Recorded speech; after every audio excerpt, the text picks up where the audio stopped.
A mother can outrun the federal government for years and still walk straight into their hands for one reason: her child.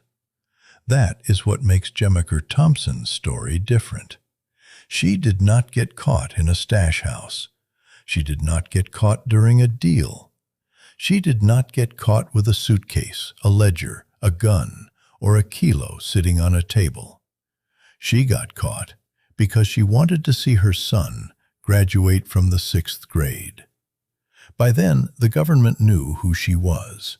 Her name had moved through wire transfers, testimony, indictments, and the memory of a man who had once been close to her. She had already disappeared. She had already survived in hiding. She had already learned that a woman at the top of a cocaine network had fewer places to run than the myth promised. But there are some moments a mother cannot watch from a distance, and by the end of this story, you will understand how a woman from Los Angeles built power in a business ruled by men, expanded beyond one city, hid behind beauty money and street money at the same time, and lost her freedom in the one place where she was not thinking like a queen pin. She was thinking like a mother. Jemeker Thompson's story is usually introduced with one title: Queen Pin.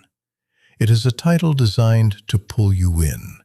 It sounds like a crown. It sounds like danger. It sounds like luxury, control, men waiting for orders, money stacked in closets, cars outside expensive houses, and a woman moving through the drug world like she was born to command it. But the title hides the real story, because a crown in the cocaine economy is not made of gold. It is made of fear. And fear does not care whether the person wearing it is a man or a woman. The Los Angeles that shaped Jemeker Thompson was not the Los Angeles tourists imagine. It was not palm trees, studio gates, ocean air, movie premieres, and bright lights on Sunset Boulevard. That Los Angeles existed, but only for people with access to it. Her Los Angeles was harder. South Central and the surrounding neighborhoods carried the weight of unemployment, police pressure, gangs, poverty, migration, ambition, and a new drug economy that was spreading faster than the city could explain. Cocaine had been around before. Heroin had been around before. But crack changed the speed of the street. It made the market smaller and larger at the same time. Smaller because a single sale could happen fast, on a corner, through a window, through a hand, through a runner. Larger because the customer base exploded. The product was cheap enough to reach people who had never been close to powder cocaine's older, more expensive world. Money could now move every hour. Crews could form quickly. Teenagers could become earners. Neighborhoods could become markets before anyone in power admitted what was happening. Los Angeles did not have one single crack king who controlled everything. That is not how the city worked. It was too spread out, too decentralized, too full of crews, suppliers, neighborhoods, families, street sets, returning prisoners, hustlers, opportunists, and people who saw cocaine not as a moral question, but as an economic opening. For someone like Jemeker Thompson, that world was both trap and opportunity. She was not born into the top of it. She came from circumstances where money was not abstract. Money meant rent. Money meant food. Money meant stability. Money meant not being humiliated by lack. Money meant the difference between being watched and being respected. And when a person grows up understanding what it means to go without, fast money does not always look like corruption at first.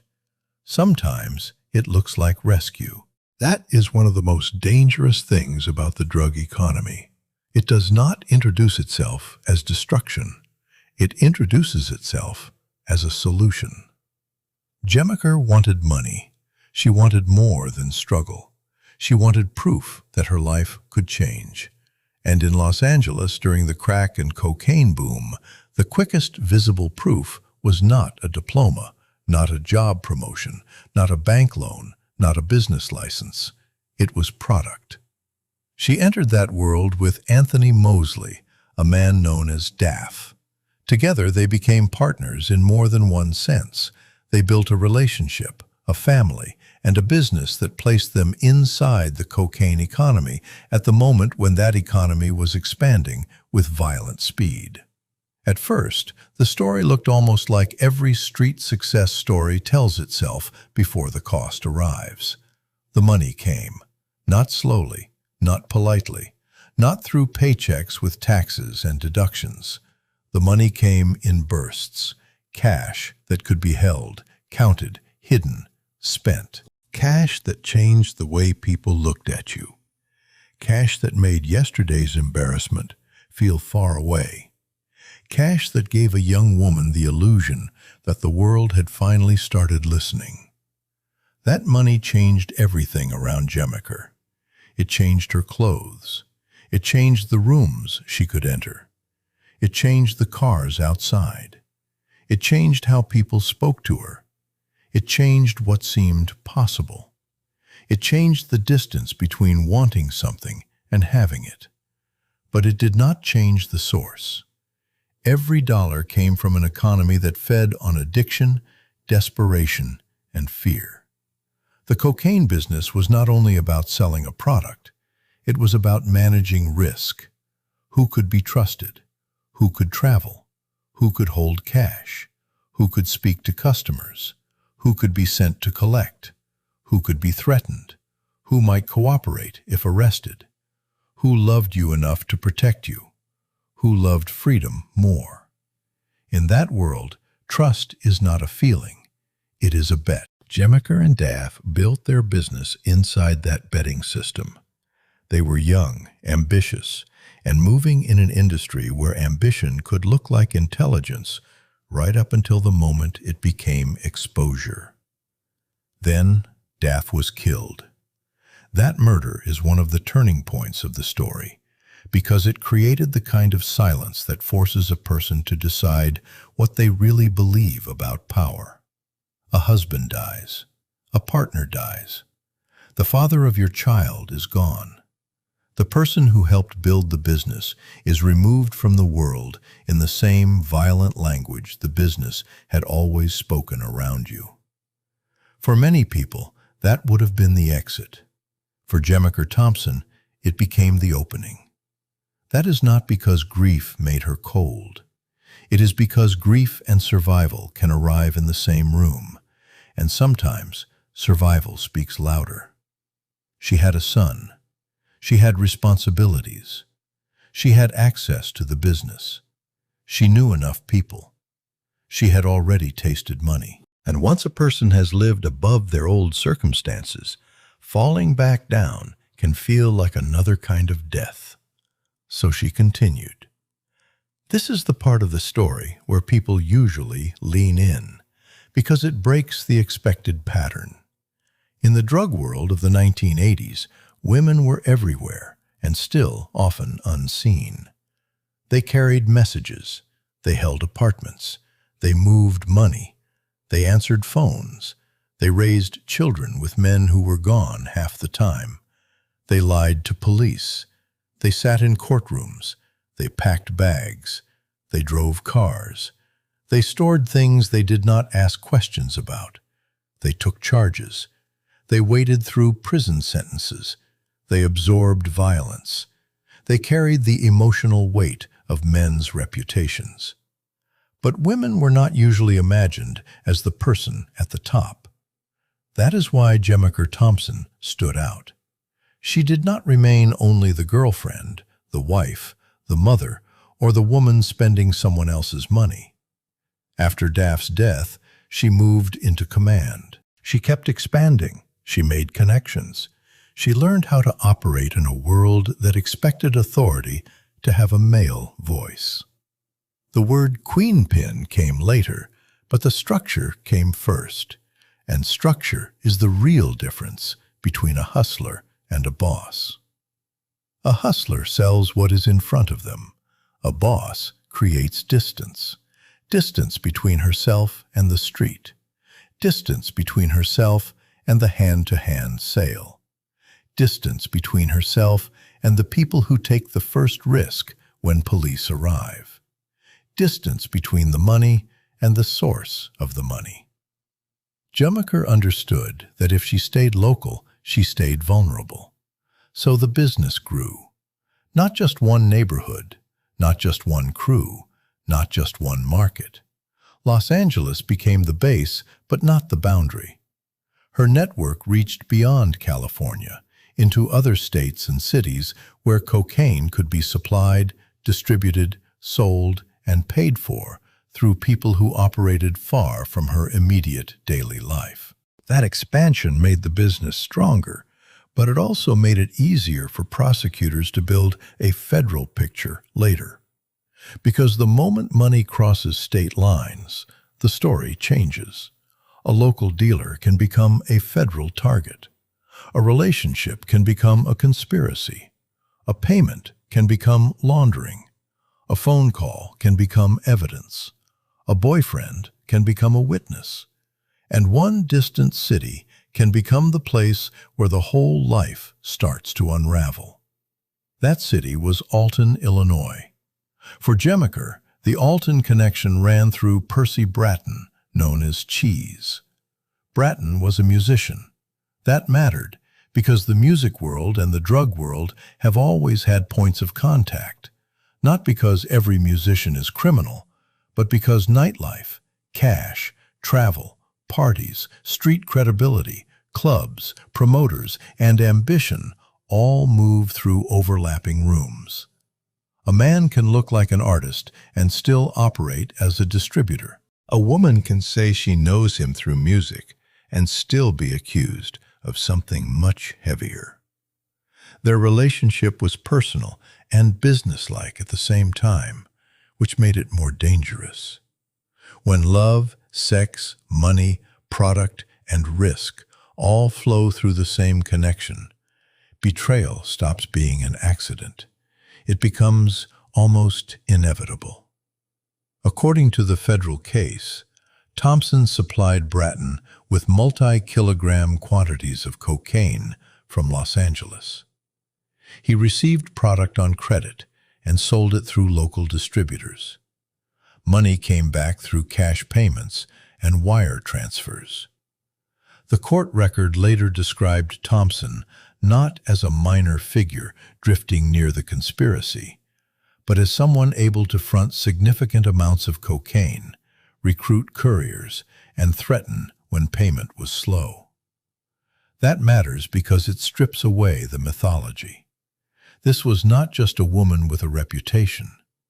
This was a woman federal courts recognized as a serious player in a cocaine distribution network. But Jemeker also understood image. That is where the hair business enters the story. A legitimate business can be many things at once. It can be a real business. It can be a dream. It can be a shield. It can be a place to put money. It can be a story you tell outsiders. It can be the proof you want people to see when they ask how you afford what you afford. For Jemeker, the hair business gave her something the street alone could not. It gave her a public explanation. She sold hair products.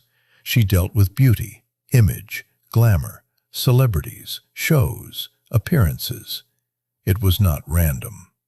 Beauty is one of the few industries where cash, style, travel, and visibility can appear natural. A woman with money in that world does not automatically look suspicious. She looks successful. She looks connected. She looks like someone who has learned how to turn presentation into profit. And that was the point. The hair business did not erase the cocaine money. It softened the outline. It gave the world a legal surface to look at. That surface mattered especially because Jemeker Thompson was a woman. A male dealer with sudden money might look like a threat. A woman with a beauty business might look like entrepreneurship. People might underestimate her because they were looking at the hair, the makeup, the shows, the clothes, the feminine packaging. Underestimation can be a form of camouflage. For a while, it worked. Jemeker moved with confidence. She had money. She had a name. She had relationships in multiple places. She had legal imagery around illegal power. She had survived Daph's murder without disappearing. She had become something few people expected, a woman running in a space men assumed belonged to them. But the drug economy always keeps a second ledger. One ledger counts the money.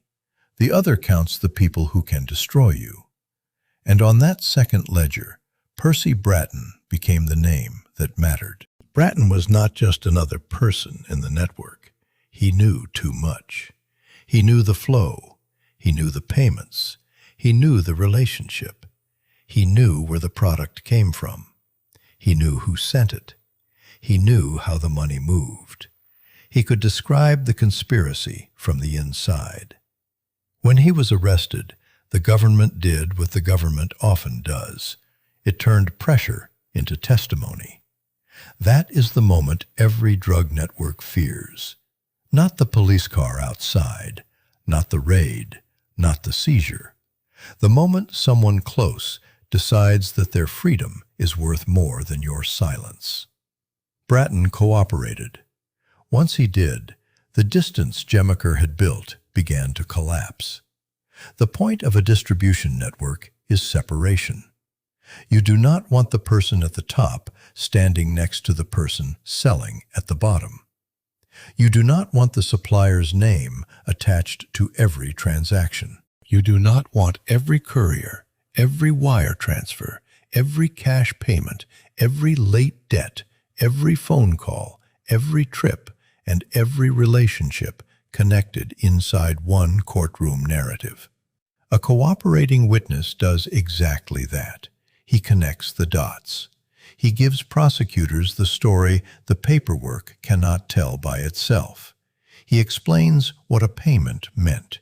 He explains why money was wired. He explains who was lying when they said it was about music, love, business, or friendship. He puts meaning on the documents. He gives the jury a map. After Bratton turned, Jemeker Thompson became exposed. The world that had made her powerful now became evidence against her. The trips, the money, the couriers, the credit, the threats, the personal relationship, the beauty business surface, the Los Angeles base, the Illinois distribution, the cash flowing back. Everything that once meant control now meant federal risk. So she ran. Flight is often described as panic, but it can also be strategy. Jemeker knew enough to understand that if she stayed visible, she was going to be taken. She had seen how cases worked. She had seen people disappear into custody. She knew the government did not need to understand every corner of her life to take the most important part away: freedom. So she left Los Angeles and went into hiding. For 2 years, she lived as someone the government was looking for. That sentence sounds simple until you imagine the daily reality. A fugitive does not only hide from agents. A fugitive hides from routines, from old friends, from old numbers, from old comforts, from restaurants where someone might recognize her, from family gatherings, from the instinct to call home, from the temptation to check on people, from the need to be seen, from the desire to be normal for one afternoon. The richer the life before, the smaller the fugitive life feels.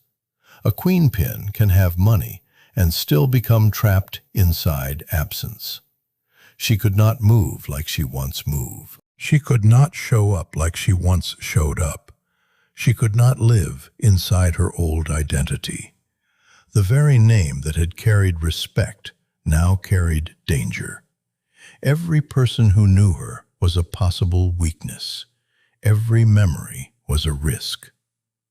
And then came the moment that broke the logic of hiding. Her son's graduation. A sixth-grade graduation ceremony is not supposed to be a trap. It is supposed to be one of those small family milestones people photograph and forget until years later. Children walk across a stage. Parents clap too loudly.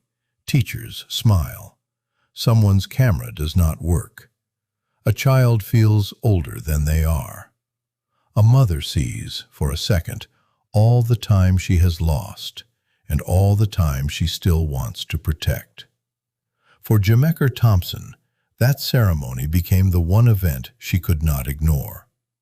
She had been living as a fugitive, but she was still a mother. And motherhood does not turn off because federal agents are waiting. That is the emotional center of her story. The government did not catch her because she was careless in business. They caught her because they understood the part of her that business had never erased. They knew she might come for her son. And she did. In 1993, after 2 years on the run, Jemeker Thompson returned to Los Angeles for her son's 6th grade graduation. Law enforcement expected her to attend. They waited. And when she appeared, they arrested her. Think about the scene. Not a dark alley, not a motel room, not a warehouse, not a late-night deal. A school ceremony, children, families, teachers, balloons, proud parents, a stage, a child stepping into the next small chapter of life, and federal agents waiting for his mother. That is why the arrest remains the strongest image in her biography. It compresses the entire contradiction into one moment: the boss and the mother, the fugitive and the parent, the woman who could move cocaine across state lines, and the woman who could not stay away from a 6th grade ceremony. The drug world had made her powerful, but motherhood made her reachable. After the arrest, the case moved forward. Thompson was tried, convicted on drug trafficking and money laundering-related charges, and sentenced to 15 years in federal prison. The court record later rejected her argument that she was only a minor figure. From the government's perspective, and from the jury's verdict, she had been a significant participant in a conspiracy that moved substantial amounts of cocaine. The queenpin myth met the federal sentence. Prison changed the pace of everything. Outside, life had been movement. Los Angeles, Illinois, hair shows, money, people, calls, trips, risks, hiding. Inside, movement became controlled by someone else. Doors opened when they were opened. Doors closed when they were closed. Days became counts. Programs, meals, mail, visits, chapel, noise, silence, regret, survival. The identity that had once protected her did not work the same way inside a federal institution. Money could not buy back time. A reputation could not raise her son. A title could not make the sentence disappear. But prison also became the place where Jemeker Thompson began to reframe her life. She found faith. That detail can sound too neat if it is handled badly. Crime stories often use religion as a clean, final act. The sinner becomes saved. The past becomes a lesson. The pain becomes testimony, and the story ends with a sermon.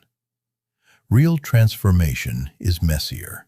Faith does not erase the harm. It does not undo the cocaine sales. It does not repair every family touched by addiction.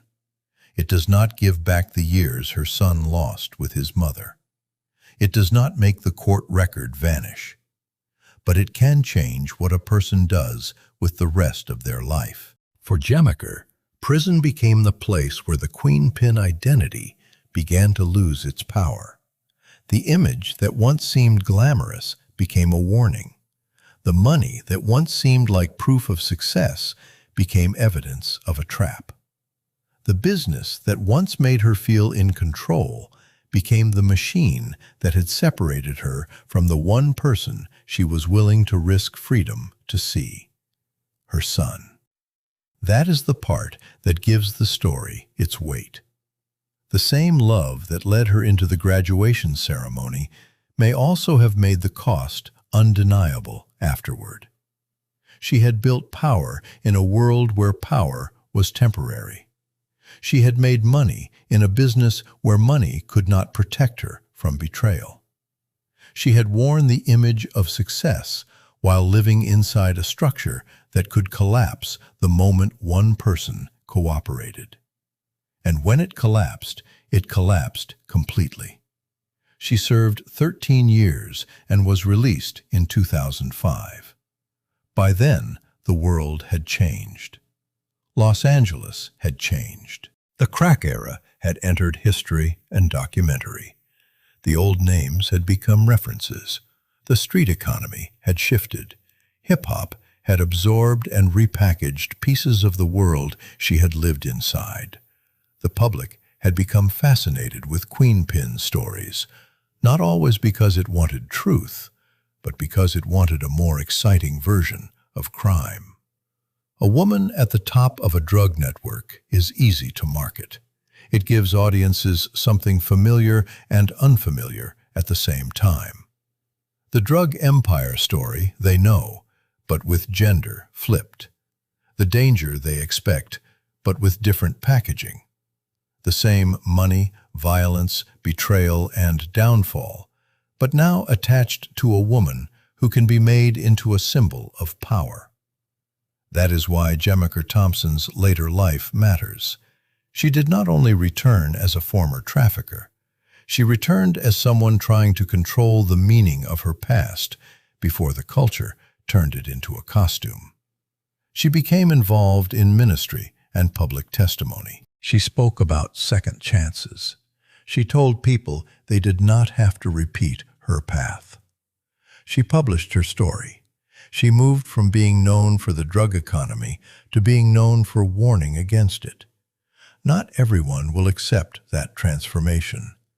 And maybe no one has to accept it completely. The damage of a drug network is not erased because the person who ran it becomes a minister. The victims of addiction do not disappear because the dealer found redemption. The neighborhoods harmed by crack and cocaine do not become whole because one former queenpin now tells teenagers not to follow her. But there is a difference between redemption as excuse and redemption as responsibility. The honest version of Jemeker Thompson's story does not say she was innocent. It says she survived long enough to tell the truth about what the crown cost. That is why her story should not be treated as queenpin fantasy. The fantasy says, look how powerful she was. The truth asks, what did that power take from her? It took her husband. It took her freedom. It took years with her son. It took the ability to attend a school milestone without federal agents waiting nearby. It took the legal business she tried to build around the illegal one. It took the image of independence and turned it into a prison number. And it almost took the rest of her life. Her story also forces a harder question about women in the drug economy. When men become kingpins, the culture often frames them as strategists, bosses, architects, masterminds, outlaws, monsters, legends. When women rise in the same world, the story often becomes either glamour or shock. People focus on the contradiction: a mother and a trafficker, a beauty entrepreneur and a cocaine supplier, a woman with hair shows and a federal indictment, someone feminine inside a violent, masculine economy. But the contradiction is exactly the point. Women were never outside the street economy. They were just less often allowed to be seen as its decision makers. Jemeker Thompson was seen. That visibility made her famous, but it also made her easier to turn into a myth. The myth is useful only if it leads back to the truth. And the truth is that the drug economy is not empowering just because a woman reaches the top of it. A burning building does not become safe because a woman owns the penthouse. The same business that gave Jemeker power also placed her in the path of informants, federal charges, violence, flight, arrest, and imprisonment. The same network that made her money created the evidence that convicted her. The same ambition that expanded the business beyond Los Angeles made the case bigger than Los Angeles. The same love that kept her connected to her child became the opening law enforcement used to find her. Everything had a cost. The local sales, the distribution network, the out-of-state connections, the hair business facade, the relationship with cheese, the years in hiding, the graduation, the arrest, the sentence, the redemption story. None of it stands alone. It is all one chain. And the chain begins with a simple belief that fast money can solve a slow life. That belief has destroyed countless people. It destroyed people who used, people who sold, people who watched from the porch, people who went to prison, people who stayed free but lost their children anyway. People who believed they were different because they were smarter, cleaner, quieter, more disciplined, more careful, more loved, more feared. The drug economy always lets you believe you are the exception, until the day you become the example. Jemeker Thompson became both. She was the exception because she rose where women were not expected to rise. She became the example because she fell in the most human way possible. She came back for her child. That is the image that stays, not the kilos, not the money, not the hair shows, not the nickname, not even the courtroom. A mother walking into a school event while the government waits. That moment does what no slogan can do. It shows the lie at the center of the queen pin fantasy. It shows that even at the top, you are never above your own heart. You can build a network across states. You can hide for years. You can change your name, your location, your routine. You can become someone the police cannot find through ordinary means. But if they know what you love, they know where to wait. That is the final lesson of Jemeker Thompson's story. Power in the street is never complete. It has weaknesses: children, lovers, grief, pride, habits, memory, loneliness, the need to be seen, the need to show up. And for Jemeker, the weakness was also the best part of her motherhood. The government used it to arrest her. Prison forced her to confront it. Her later life was built around trying to explain it. So when people call her a queen pin, the word is not wrong, but it is incomplete. She was a woman who rose inside the Los Angeles cocaine economy. She was a businesswoman with a legal face and an illegal engine. She was a supplier tied to distributors far beyond California. She was a fugitive. She was a convicted trafficker. She was a prisoner. She became a minister. But underneath every version was the mother who walked into a graduation ceremony knowing, maybe not with certainty, but somewhere deep inside, that the past could be waiting at the door. And she walked in anyway. Because no matter how far she had gone into the drug world, there was still one thing more powerful than the empire, the sun she could not stay away from.